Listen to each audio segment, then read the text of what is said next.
Good Vach and good week, everyone. What's the Shabbos of Pashas Vayetze? It's a gewaldige Pasha. Wow. I mean, obviously they all are, but it's so condensed, it's so, jam-packed with Yaakov Avinu comes out of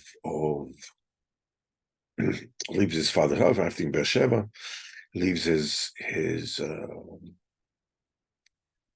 that's Israel, goes to Haran, the dream, the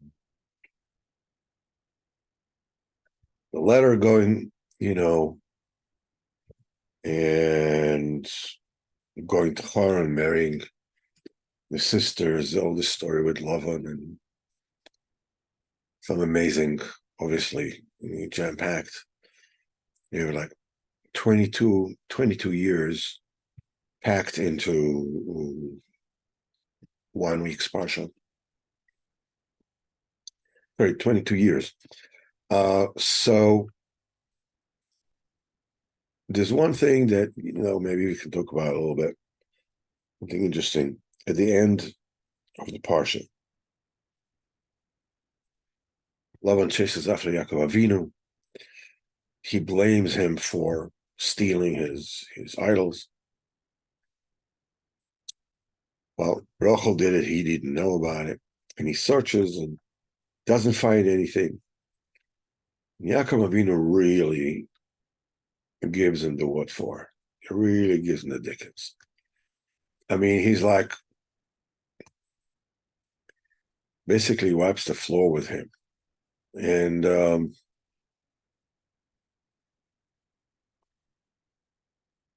the expression, I mean, the reaction of Laban is very strange.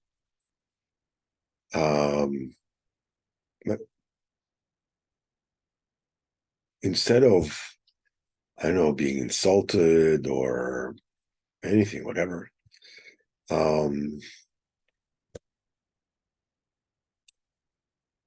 Laban is, besides being very calm, he's almost like contemptuous. He says to Yaakov, what are you talking about? Like the children are my children, the daughters are my daughters. The sheep, the cattle is my cattle. Everything you see around belongs to me. And he says to Yaakov Avinu, okay, let's make a pact. And strangely enough, instead of telling him to go fly a kite, Yaakov Avinu says, okay. And this is what they're doing. The anger disappeared. What was the this really weird answer of Lavan? What we speak about every year when we get to this parsha. Lavan's, first of all, his first reaction is a typical guy. This is it. Everything is mine. Whatever you see belongs to me. During the Second World War, when Hitler and Baal Shem Tov in Germany invaded Russia, whom they had a pact with, the Molotov-Ribbentrop pact that allowed Hitler to roll over Poland and France and Belgium, Holland, and everything.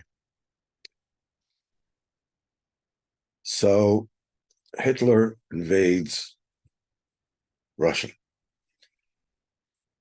In one of history's more famous battles, it's called Operation Barbarossa.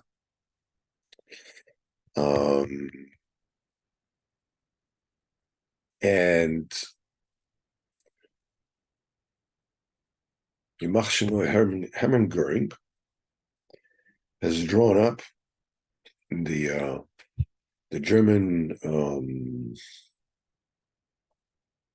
economic office, draws up a plan. It's called the Green Folder.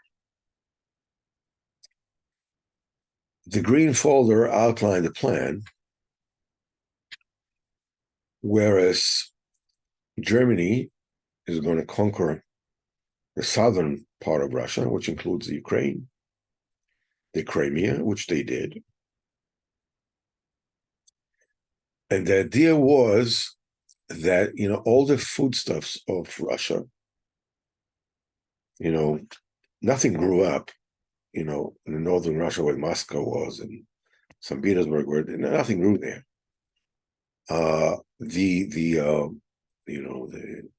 The brown belt, the black belt, whatever you want to call it, of Russia, where all the agriculture and all the industry, everything was all in the south, in Ukraine and everything. So Goering made a plan with, the staff, in which they allocated some minimum caloric intake for the people to work the fields and the factories and whatever it is in South Russia, and basically blockade Russia in the north, starving everybody there to death. Now, they did it to St. Petersburg. Over 1.5 million people starved to death. I mean, I don't know if all of them starved to death. Many were killed in bombardments, but a great percentage of the people in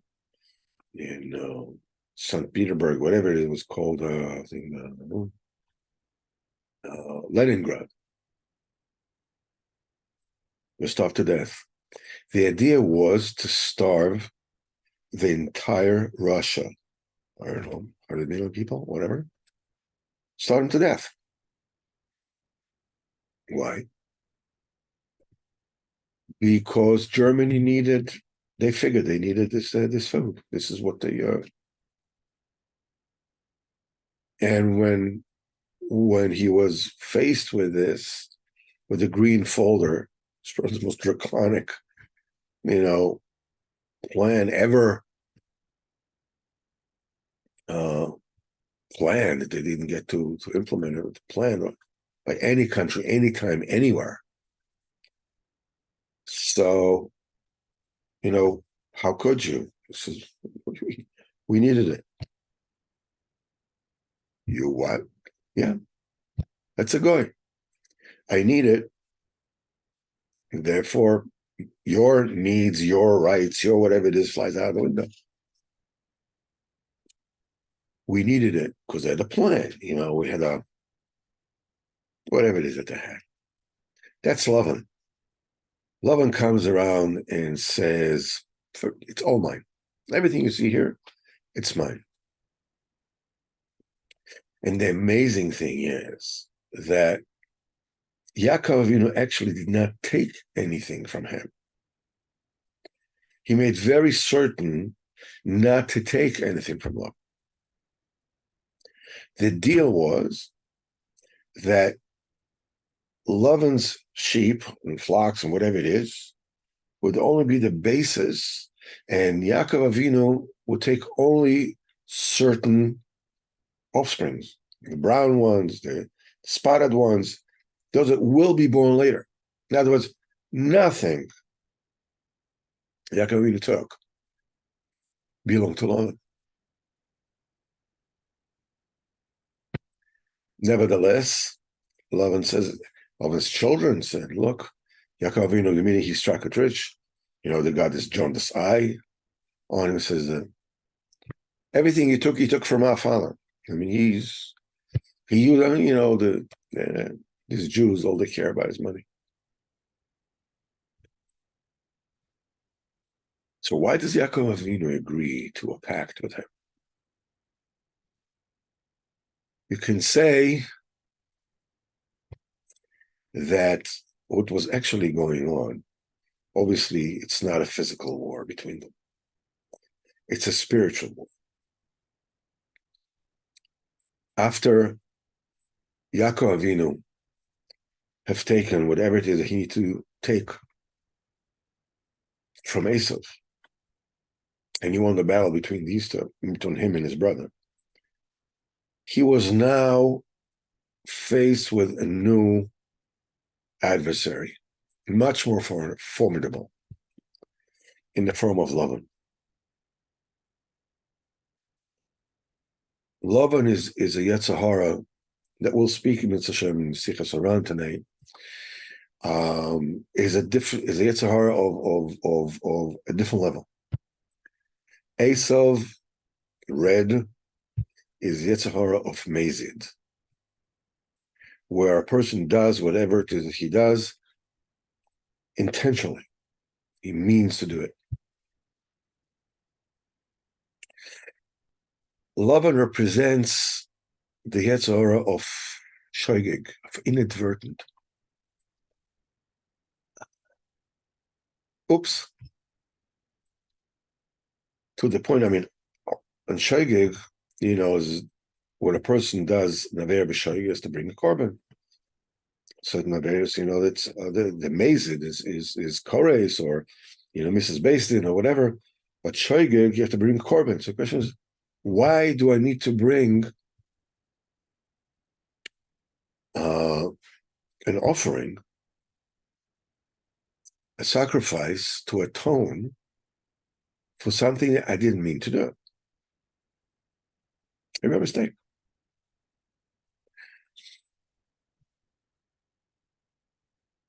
The answer is that when a person does whatever he does Hashem Shemaim, what happens is that he never fails, he never falters, he never does things b'shogeg. When a person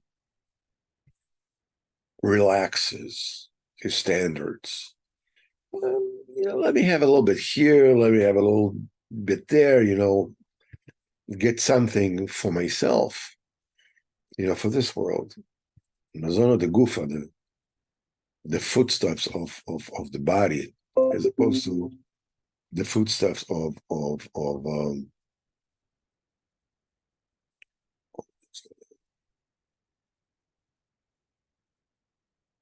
the foodstuff of the neshama, which is the reach. We're learning this Torah now on Thursday nights. Everybody's invited to join us, at least on Zoom. 8:15. Anyhow, when a person is giving himself leeway, he says, what about a Kodesh Baruch? Kodesh Baruch is here. Kodesh Baruch is looking at you. Oh, okay, I have a deal with him. You do? Kind of deal.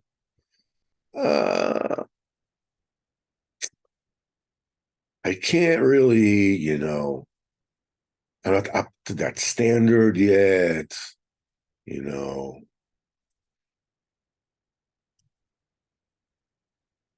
Hashem will forgive me. How do you know? But there's a certain kind of we got a certain deal going between me and the Kodesh Baruch. It's like, Kodesh Baruch is letting certain things slide for me. How do you know? I believe that, and it's based on a certain kind of an emes. Kodesh Baruch doesn't expect you to do something that you can't do. So we take that leeway and we expand it a little bit. Okay, so I had a little extra thing, I don't know, gourmet sushi, whatever it is, a little, watching a movie, whatever it is, I don't know. Each one according to where he gives himself the leeway. I was depressed. I need to do that. Whatever. So the Kodesh Baruch Hu is Mazmin, arranges for him to do something, stumbles into an Avera inadvertently. And the idea is wake up to the fact the reason why you did something inadvertently is because you have allowed yourself to do something, HaKadosh Baruch Hu doesn't want you to do beforehand. That's the klipa of Lavan. It's subtle. Whenever it is in the Ilchos Basa B'Chalav, I think Nesson talks about Starovis, I think. Ibn Nesson says, whatever it is that the Torah speaks about shogeg, and the verb shogeg, the Torah talks about achila of chaylev, of fats. These are the forbidden fats. And there is always, there's fat, regular fat, which is kosher, which you ought to eat. And these are these fats that are chaylev, which cannot be consumed. And he had the two pieces, one of them, and they look the same, they're both white. And he thought that it was a fat, it was kosher fat, allowable fat, and it was actually chaylev, and he had the chaylev by mistake. That every place where the Gemara talks about the aver of shogeg, it brings the mashal of the kosher fat and the non-kosher fat. Now, the aver, the non-kosher fat, is much bigger than just eating something else is not kosher. Because chaylev is kores. But chaylev is being brought to the mizbeach. The reason why we cannot consume chaylev is because everything that we consume is for a purpose, is to elevate the holy sparks that exist in that particular thing. There are two kinds of substances which we cannot fix. We cannot purify. Something which is completely forbidden, I don't know, pork or whatever, and something which is so holy that only the Mizbeach, only the altar Beis HaMikdash, can actually make the beer, that take the tzeitzes, the kedusha, up and burn out the rest. That's chaylev. Chaylev cannot be eaten because we as Jews don't possess the prerequisite kedusha, the ability to be able to be mevared chaylev. Chaylev is Lavan. When we learned about Yaakov Avinu and Esav, there's a very, very, very strange kind of expression that we say there. The Vayazed Yaakov Nazid. Yaakov cooked a stew. Nazid is a stew, lentil stew. The Yazed is used here as a verb. He stewed a stew, which is weird.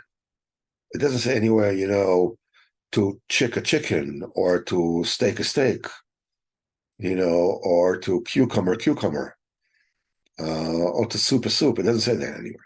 You cook soup. Why is there less of a Yazed Nazid? Obviously, this is, onomatopoeia kind of definition. What's going on there? Esav is Pchinas Mezid. He represents the intentional aver. He just doesn't care. So Yaakov Avinu puts in it, it's all based on Terches, second Chelek. Yaakov Avinu is putting in there a tefillah pchinas din, pchinas mezid, and Esav jumps on it. Lavan Lavan is a different case. Lavan is white. The chelev is white. Lavan represents a confusion, unclarity. And when Yaakov Avinu, faces up to Lavan and says, what have I ever taken from you? Just put it out here in front of everybody here. See, what have I taken from you that belongs to you? Just go ahead, put it out. So Lavan says, everything is mine. Children are mine. The sheep are mine. The flocks are mine. Everything is mine. Everything you see here is mine. Beruchni is what Lavan is telling Yaakov Avinu. You see all the offsprings that you did. You see all the achievements that you have achieved in this world. You achieved all this by confronting me, by winning over me. The battle between us. You can't do it without me. That's the meaning. Everything you see here is mine. The daughters are mine, the sons are mine. Everything here belongs to me. Because whatever advancement you do, B'Kedusha, is achieved by fighting love, by fighting the Yetzer. This week's story with the Baal Shem Tov actually is the story of the Baal Shem Tov Talmud, Nachman Olodenker, a very famous story. I think Nachman Olodenker's words, the confidant, the main confidant of the Baal Shem Tov. Baal Shem Tov used to send him to all kinds of missions with hidden tzaddikim and all kinds of. And I think his first wife passed away, and they had no children, I believe. So one day, the Rabbi Yitzchak of Druvich, one of the great tzaddikim of that generation, I think it was a Talmud of Chil Mechas Lotchever, I'm not sure, but I think so. And he had a sister who was a widow. And he came to the Baal Shem HaKodesh, and he said he's looking for a shidduch for her. So the Baal Shem Tov said, okay, there's my confidant, Nachman Olodenker. So they moved him over, and they said, do you want so okay. If the Rebbe says that that's my shidduch, fine, no problem. And they made a chasana. And right after the chuppah, Nachman Olodenker disappeared. He ran away. He absconded. Well, that obviously was, quite a bang. They waited. He doesn't come back. They came to Baal Shem and says, "What's going on?" I mean, they know he's a tzaddik. They know what's going on. Who does something like this? Just you want to divorce her, but what are you running away? What's going on here? Making a aguna. Well, what is this? So they come to Baal Shem HaKodesh. Baal Shem Tov says, I'll call them over and I'll find out what the story is. And so they do. They call him. He finds out where he is. Obviously, Baal Shem Tov saw what he did, and found out what it was. He called him in, and he says, "What is this? Why did you do this?" So Nachman Olodenker said that right under the chuppah, he had the Ruach HaKodesh. He saw what was going to be. And he saw that from this marriage, they will have a child, that they have an offspring that will bring Mashiach. But, for that to happen, his wife has to pass away giving birth to the baby. So Baal Shem HaKodesh told, Yitzchak Druvich and his sister, Nachman Olodenker's wife, that's the story. That's why he went away. So the sister of Yitzchak of Druvich was great tzaddik on her own. He says, if my husband is such a tzaddik that can see that, and that's the kind of child we'll have. She says, I'm masking. I'll accept it for myself. We'll get married, get this child, and take the consequences. And when she was about to give birth, she cried out to Kodesh Baruch Hu and begged him to allow her to live for another month, 30 days, with the baby. And her prayer was answered. She did live for another month. And Nachman Odenka was broken to pieces. He said that when she has accepted upon herself to pass away for the sake of having a child that brings the Hashem Mashiach,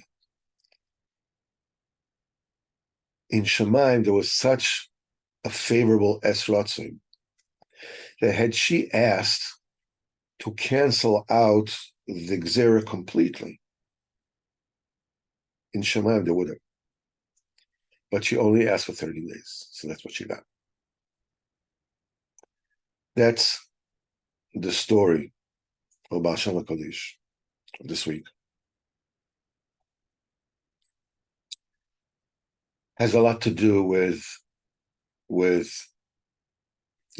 HaKodesh. Their son was Simcha, was the father of Rabbeinu HaKodesh. So his mother died. His father was going all over with as a messenger shaliach of the Baal Shem Tov, and to do various things. And the child grew up in the household of Ras Odel, the famous daughter of the Baal Shem Tov, and he grew up with her children. And the Baal Shem Tov saw the child, so Simcha, and he tells his daughter, I like this kid. So Ras Odel knew who her father was. And when the child grew up, she thought, why did my father have to tell me that he likes this kid? What's about it? She said, it must be that my father wants me to make a shidduch with him. And she married off her only daughter, Fega, to Nachman Odenka's son, Simcha, who was a tzaddik nister. And they had a first son. I think the first one was Israel. I think he was the first son, and he died. Baby, he died. So his mother was Fega, who was the sister of Rabbi Baruch of Mezhigorj, and the Dega Machne Ephraim from Tzidilkev. And so she took the baby and she went to Baal Shem Tov Tzion, and she put the baby there. She davened and she left. And when she came home, and she went to sleep, Baal Shem Tov came to her, and was very upset. He says, I had to search for his neshama already with multitudes and multitudes of neshamas in order to bring it back to him. Go ahead and pick him up. She went to pick up, and the baby was there. He was alive, and he was crying. And until the end of his life, her son had this waxen face of a dead person. He used to call him Rabbi Yisrael Mes, Rabbi Yisrael the deceased, because he looked like a person who passed away. The second son was Rabbi Nachman of Breslov. That's the one that the wife of Nachman Odenka have given up her life. And Baruch Hashem, that's the one that holding us up in our Golas is behind Avodas Hashem of every single Jew in the generation, in all the generations from his time until Mashiach Hashem. Let's take a look at what Rabbeinu has to tell us this week. It has a lot to do with what's going on. Just a second.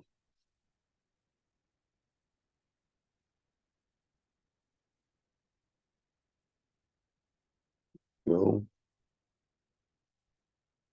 Hold on.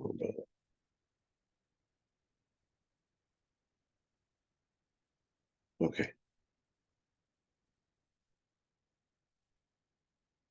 We're talking about Sicha 216. Ayin Alshich, look at the Alshich HaKodesh on Mishlei, especially on the 7th chapter, on the third way, where he talks at great length to stay away from them, meaning the philosophers and the enlighteners and the various experts and whatever it is. Because it's talking there with derech tzachos niflo in a wonderfully explicit way, and he explains how they are fooling the world. In the beginning, they don't reveal their epicourses. They just show this the imagined, the fake sweetness in their bad ways. Because the lips of a wanton woman was out to capture a man is dripping with sweetness. Rashi says apikorsis, and the end is bitter as gall. And look there in the entire klal, all the warnings of Mishlei, of Proverbs, is to stay away from a strange woman. He talks about chochmas chitzonius. He talks about expertise. Chochmas chitzonius is called isha zora. It's called a strange woman. Keneged chochmas haTorah, it's called eshes chad. And anybody who knows them and knows their ways, how they are fooling the world, especially, the youngsters, get a career, become, you can, in computers and to this and to that. And, it says, and they're educating them in their bitter and bad chinuch. And then mamash like a woman immodest that is,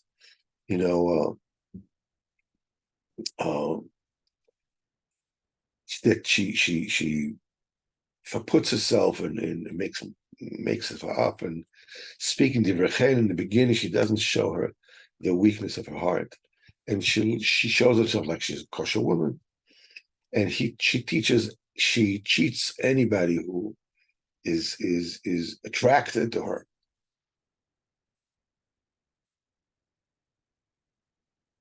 This is all their bad ways. Of anybody who knows of their ways, this is the most of the books of Proverbs have a Mishlei, and every place that is called ksil bepeti, a fool, and those who are flipping over the straight ways.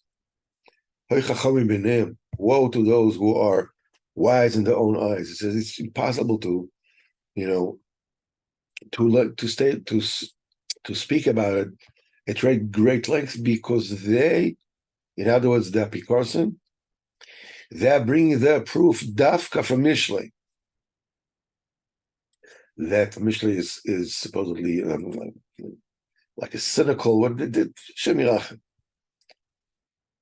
They bring their dafka from Mishlei, and the other books, from Koheles, because Torah has a samchaim, it has a medicine, an elixir of life to anybody who's zocher. And if he's not zocher, it becomes a poison.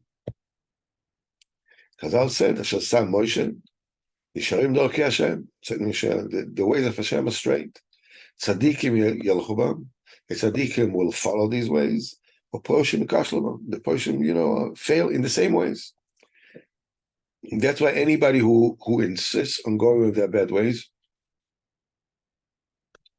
won't help to talk to them about it, try to, convince them otherwise. And for somebody who is looking for the truth, who wants the truth, whatever it is that we have said just now, these words will be enough to give him chizuk and to be mechazek his das, to stand like an iron column, to break the jaws of evil. This is what Rabbeinu says in this week's Sichos Haran. Let's take a quick look at this.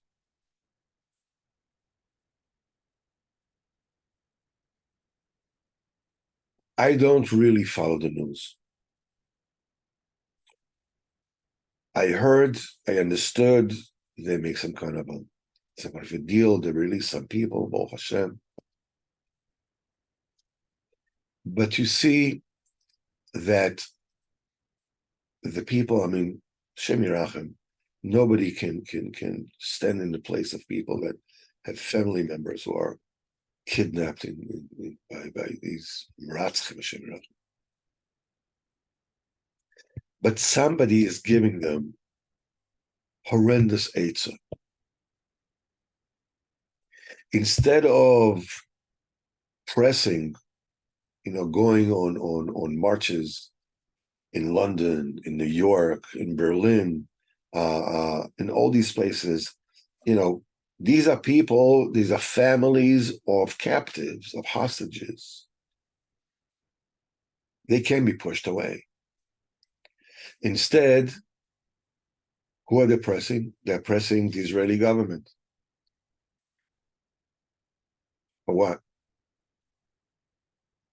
What do you want the government to do? You want them to capitulate? It's only going to make it worse. Because now Hamas says, okay, they can be pressured, and they won't give you the other ones. This is Eitzah. It's Eitzah Zor, Eitzah Niv-Eres. This is Eitzah Sanochosh. That's the Eitzah of the snake. Everybody is an expert. Everybody is a mumcha. Everybody knows what to do, what needs to be done. The only answer that there is, the only das amitit is already Yashav HaKadosh Baruch Hu. We spoke about it a few times, and we have to speak about it again and again and again. All the opinions and all the eitzas that everybody gives, it doesn't write it in Furish, is eitzas and nachash. Is the advice. A person needs tremendous amount of eitzas in his lifetime to be rescued from whatever it is that needs to be rescued. There are children, and the children have problems. And sometimes, the problems can be really, and sometimes it has to do with you, or how you got things in your own home, whatever it is, what you give over. And people give you eitzes, people give you advice. Be firm with him. Be very easy with him. But do they know? A person needs an amazing amount of eitzes in this world. But a person has to be very, very careful to make sure that the eitzes that he gives are brought over to the litmus test of the Or Yasher HaKadosh Baruch Hu. You need eitzes. Even kosher people, when they give eitzes, it can be eitzes anochos, Moses says. The only tzaddik emes can give you an eitzah yeshara. You learn Sefer Rabbeinu. You'll get eitzes for everything that you need. You look at the right Sfarim, the right Sfarim, Sefer Poskim. That's the kind of things that you need to put your mind in. Whenever people give you eitzes, this is, should do this, should do that, should do this, should do that, go to him or not go to him, whatever, everything that person, how do I behave with my wife, how do I behave with my child, everything. When people give you eitzes, if you have a Rav that you really believe that he's a ish emes, go ahead and ask him. Because your emunah in your Rav is going to give your Rav, Bezrat Hashem, the Eitzah Mitis, which is a Mitis for you, but only if you ask HaKadosh Baruch Hu that your Rav will give the Eitzah of Rabbeinu. I told the story about my Rav, he went to the disciple, or you know the story. It is impossible to even begin to stress enough. We need eitzes for everything. Eitzes for parnasa, we need eitzes for this, we need eitzes for that. You cannot ascertain what the true advice is without taking it to your Rav, and taking it to HaKadosh Baruch Hu, and say, listen, this one tells me to do this one tells me to do that, and I don't know what to do. So I'm giving it to you, Manosh Olam, enlighten my mind so I should know what it is I need to do. Baruch Hu is here. Baruch Hu is with you. You are alive now. What you're doing now is not a preparation for the rest of your life. You are living life right now. The way you are. Baruch Hu never makes any mistakes. You're exactly where you need to be. But you need eitzah how to move ahead. Maim amukim eitzah levish. It's a deep water. They have to be drawn out. An eitzah in the heart of person. That's what we say every Ma'ariv, and Rabbeinu points it out. V'takneinu be'eitzah tova minfanecha, and fix us with a good eitzah from you. V'shiheinu me'eira man shmecha, and deliver us quickly for the sake of your name. A good eitzah, a true eitzah, is a Yeshua. It's a deliverance. Constitutes a deliverance. It's us all the time. It's one of the reasons why it is so damaging to follow the news, to follow what's going on. This one says so, this one says that. They know nothing. Everything that they say is etzas hanachosh. So what? So I shouldn't have anything to show. I shouldn't know what's going on. Every person has his level of involvement, of knowing what's going on.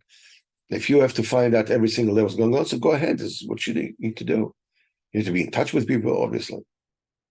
You know, very few people can be totally disengaged from everything that's going on. Just HaKadosh Baruch Hu, and trust HaKadosh Baruch Hu, and the daven for Yeshua for Klal Yisrael. We don't know what needs to be done. We don't know who is at fault. We don't know who is guilty. We don't know who is innocent. We know nothing. The more we listen to people, the more we listen to opinions, the more confused we get. Now, we got opinions. Even I just told you an opinion. Hey, they should go and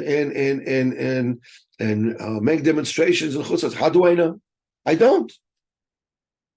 It's also a dimion. I confess. It's also a dimion. We need to ask HaKadosh Baruch Hu should save us. And whatever it is that they do, B'ezrat Hashem they'll do. HaKadosh Baruch Hu Yazov, B'ezrat Hashem will guide them. If Hashem lo yishmor ir, if HaKadosh Baruch Hu does not guard a city, shav shakat shemer. You know, a guard is guarding for nothing. HaKadosh Baruch Hu does not guard. And lev mlochem v'sarim b'yad Hashem. The heart of the leaders is in the hands of HaKadosh Baruch Hu. We should daven and daven and daven berachamim. HaKadosh Baruch Hu should give us rachamim. We should care about Klal Yisrael. You know, they shared. You know, my wife shared these videos of soldiers, Israeli soldiers that are going to and they're together, and they're singing, like Ivdos Hashem besimcho, bol go birnono, anachu maminim b'maminim, and this is who they really are. Not when they go to, I don't know, to acid parties or whatever it is. That's not who they are. This is who they really are. When they go to battle for Klal Yisrael, they're singing about HaKadosh Baruch Hu. This is who they are. Just daven for rachamim from them. Ask HaKadosh Baruch Hu to give them rachamim, should be matzliach b'ezrat Hashem. Well, b'ezrat Hashem will be machnia all the enemies of Am Yisrael. Each and every one of them. Not because our politicians are so brilliant, but despite the fact that they know what the heck they're doing. Nobody knows what he's doing. B'ezrat Hashem will be zocher, that Mashiach will come and will lead us, B'ezrat Hashem, to the Geula Shleimo. B'ezrat Hashem will see Binyan Beis HaMikdash B'ezrat Hashem soon in our days. I wish you all, an incredible week. Gewaldig. We're stepping closer and closer to Chanukah, B'ezrat Hashem will start talking more and more about this in B'ezrat Hashem.